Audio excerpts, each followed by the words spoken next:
നമസ്കാരം, news prime മലയാളത്തിലേക്ക് സ്വാഗതം. തെരഞ്ഞെടുപ്പ് കമ്മീഷൻ അധ്യക്ഷ സ്ഥാനത്ത് നിന്നും ജ്ഞാനേഷ് കുമാറിനെ ഉടൻ തന്നെ നീക്കണമെന്ന ആവശ്യവുമായി കൃത്യമായി ഇന്ത്യ മുന്നണി നേതാക്കൾ രംഗത്ത് വരികയാണ്.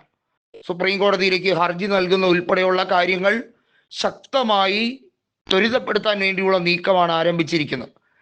ഇന്ത്യയിൽ ഫ്രീ ആൻഡ് ഫെയർ ഇലക്ഷൻ നടക്കുന്നില്ല. ഇന്ത്യ മുന്നണിയിലെ പ്രബല കക്ഷിയായിട്ടുള്ള സമാജ്വാദി പാർട്ടിയുടെ നേതാവായ അഖിലേഷ് യാദവ് പറഞ്ഞത് SIR ഏതെങ്കിലും രീതിയിൽ ഉത്തർപ്രദേശിൽ നടത്താൻ ശ്രമിച്ചാൽ അത് അനുവദിക്കില്ല എന്ന തരത്തിൽ തന്നെയാണ്. BJPയുടെ മാസ്റ്റർ പ്ലാനാണ് SIR.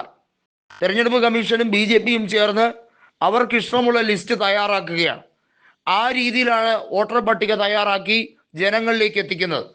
ബീഹാറിൽ തന്നെ നമുക്കറിയാം, 2 ഘട്ടമായി നടന്ന തെരഞ്ഞെടുപ്പിൽ നിരവധി പേരാണ് പോളിംഗ് ബൂത്തിൽ നിന്നും വേദനയോടെ അവരുടെ വോട്ട്, അവരുടെ സമ്മതിദാനം രേഖപ്പെടുത്താൻ കഴിയാതെ പുറത്തു പോകേണ്ടി വന്നത്. ഇവരെല്ലാവരും കൃത്യമായി പറഞ്ഞൊരു വാക്കുണ്ട്.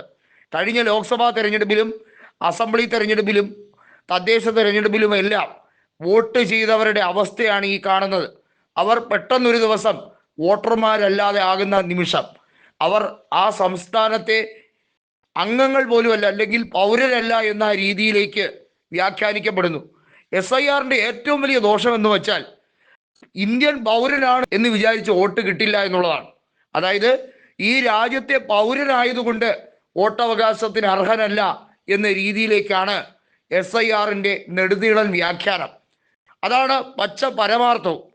BJPക്കാർ ഇതിനെ ന്യായീകരിക്കാൻ വേണ്ടി ശ്രമിക്കുന്നത് ഇതിനകത്ത് വലിയ ഫോർമാലിറ്റീസ് ഒന്നുമില്ല, വളരെ സിമ്പിളാണ്. നിങ്ങളുടെ വോട്ടവകാശവുമായി ബന്ധപ്പെട്ട കാര്യം നിങ്ങളുടെ ബന്ധുക്കളുടെ, അതല്ലെങ്കിൽ നിങ്ങളുടെ ഉറ്റവരുടെ, ഉടയവരുടെയൊക്കെ വോട്ടുകൾ 2002 മുമ്പും ഇട്ടിട്ടുണ്ട് എന്ന് തെളിയിക്കാൻ കഴിഞ്ഞാൽ പിന്നെ നിങ്ങൾക്കൊരു ബുദ്ധിമുട്ടുമില്ലല്ലോ എന്നൊക്കെ പറഞ്ഞുകൊണ്ടാണ് രംഗത്ത് വരുന്നത്. ഒന്ന് ആലോചിക്കൂ, BJPയുടെ എന്തുമാത്രം കാടത്ത് നിറഞ്ഞ പ്രാകൃതമായ നടപടിക്രമങ്ങളാണ്. ഈ രീതികളെ കൃത്യമായി, അതായത് BJP നേതാക്കളുടെ അഭിപ്രായമാണ് മുഖവിലക്കെടുത്തുകൊണ്ട് ജ്ഞാനേഷ് കുമാർ എന്ന തെരഞ്ഞെടുപ്പ് കമ്മീഷൻ തന്നാൽ കഴിയുന്ന എല്ലാ വിടുപണിയും ചെയ്തു വെച്ചിരിക്കുന്നത്. എന്നിട്ട് അദ്ദേഹം ഒരു ചെറു പുഞ്ചിരിയോടെ ആ കസേരയിൽ ഞെളിഞ്ഞമർന്നിരിക്കുകയാണ്. സുപ്രീം കോടതി ചീഫ് ജസ്റ്റിസായ BR ഗവായിക്കോ കോടതിക്കോ അതല്ലെങ്കിൽ ഭരണഘടനയെ സംരക്ഷിക്കുന്ന കാവലാളായ സുപ്രീം കോടതിയുടെ ഡിവിഷൻ ബെഞ്ചിനോ ഒന്നും ഈ കാര്യത്തിൽ ഒരു തീരുമാനമെടുക്കാൻ കഴിയാത്ത അവസ്ഥയാണ്. അനുദിനം ഭരണഘടനയിൽ തെരഞ്ഞെടുപ്പ് കമ്മീഷന്റെ അധികാര പരിധി കൂട്ടുകയും ഇത് ചോദ്യം ചെയ്യാൻ കഴിയാത്ത രീതി, അതായത് തെരഞ്ഞെടുപ്പുകളുമായി ബന്ധപ്പെട്ട വിധി നിർണയത്തിൽ നിന്ന് പോലും സുപ്രീം കോടതിയെ മാറ്റി നിർത്താൻ, അഥവാ ജുഡീഷ്യറിയെ മാറ്റി നിർത്തുന്ന രീതിയിലേക്ക് കാര്യങ്ങൾ കൊണ്ടുപോകാൻ ഇവിടെ പാർലമെന്റ് തീരുമാനിച്ച പിന്നെ എന്ത് ചെയ്യും? ഈ രാജ്യത്തെ ഭരണഘടനയെ മൊത്തം മാറ്റിമറിക്കാനുള്ള ഭൂരിപക്ഷം തങ്ങൾക്ക് തരൂ എന്നാണ് 2024 ലോക്സഭാ തെരഞ്ഞെടുപ്പിൽ BJP പറഞ്ഞത്.